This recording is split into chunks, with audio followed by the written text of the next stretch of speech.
How does the news shape the way we see the world? Here's the way the world looks based on landmass. And here's how news shapes what Americans see. This map shows the number of seconds the American network and cable news organizations dedicated to international news stories by country in February of 2007, just 1 year ago. Now, this was a month when North Korea agreed to dismantle its nuclear facilities. There was massive flooding in Indonesia. And in Paris, the IPCC released its study officially linking man's impact on global warming. The U.S. accounted for 79% of the total news coverage.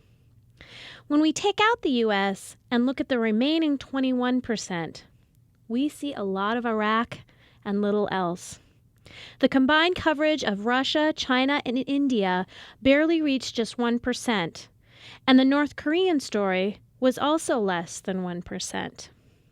When we analyzed the U.S. news stories and removed all but one story, here's how the world looked.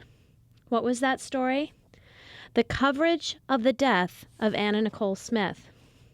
This coverage eclipsed every country except Iraq and received 10 times the coverage given to the IPCC report. And this cycle continues. As we all know, Britney Spears has loomed equally large lately. Why don't we hear more about the world? One reason is that news networks have reduced the number of foreign bureaus by half.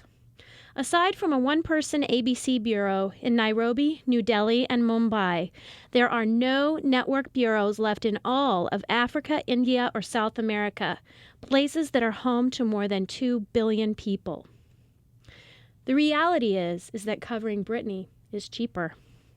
And this lack of global coverage is all the more disturbing when we see where people go for news.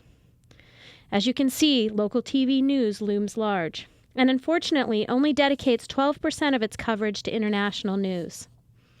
And what about the web? The most popular news sites don't necessarily offer more global news.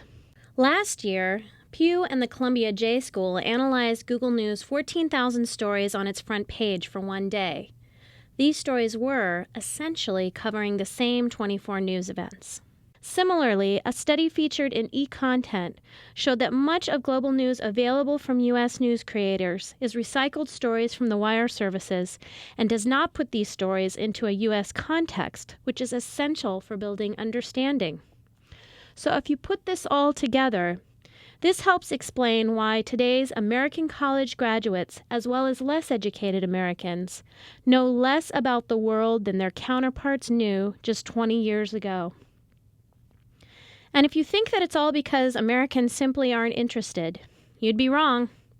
In recent years, Americans who say they closely follow global news, quote, most of the time, grew to over 50%. The real question is this distorted worldview what we want for Americans in an increasingly interconnected world? I know we can do better. And can we really afford not to?